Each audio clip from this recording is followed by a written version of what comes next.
तुम्ही लपाछुपीचा खेळ नक्कीच खेळला असाल, बरोबर? आता अशा काही जागांचा विचार करा जिथे तुम्ही लपू शकता, जेणेकरून तुम्ही इतरांना दिसणार नाही. तुम्ही त्या जागा का निवडल्या? तुम्ही कधी काचेच्या खिडकीमागे लपायचा प्रयत्न केला असता का? नक्कीच नाही, बरोबर?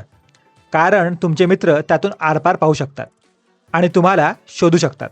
तुम्ही सगळ्याच पदार्थांमधून आरपार पाहू शकता का? या कागदाच्या तुकड्याबद्दल काय सांगाल? या कागदाच्या मागे काय आहे ते तुम्ही पाहू शकता का?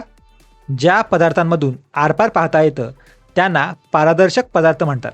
काच, पाणी, हवा आणि काही प्रकारचे प्लास्टिक ही पारदर्शक पदार्थांची उदाहरणं आहेत.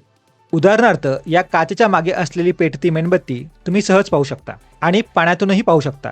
यांना पारदर्शक पदार्थ असे म्हणतात. दुकानदार सहसा बिस्किटे, मिठाई आणि इतर खाण्याचे पदार्थ काचेच्या किंवा प्लास्टिकच्या पारदर्शक डब्यांमध्ये ठेवणे पसंत करतात, जेणेकरून तुम्ही येऊन तुमची आवडती कँडी घेऊ शकाल. दुसरीकडे असे काही पदार्थ असतात ज्यातून तुम्ही आरपार पाहू शकत नाही. उदाहरणार्थ, हा कागदाचा तुकडा.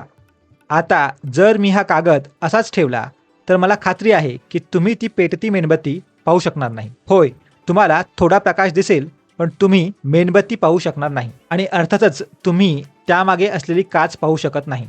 एका बंद लाकडी पेटीत, पुठ्ठ्याच्या खोक्यात किंवा धातूच्या डब्यात काय ठेवले आहे हे तुम्ही सांगू शकत नाही, बरोबर? लाकूड, पुठ्ठा आणि धातू ही सर्व अपारदर्शक पदार्थांची उदाहरणं आहेत आणि अगदी हा कागदाचा तुकडा सुद्धा.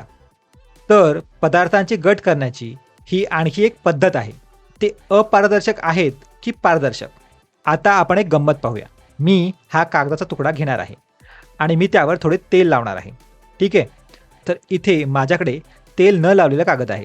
आपण मेणबत्ती पाहू शकत नाही, बरोबर? पण आता त्यावर थोडे तेल लावल्यानंतर पहा काय होते.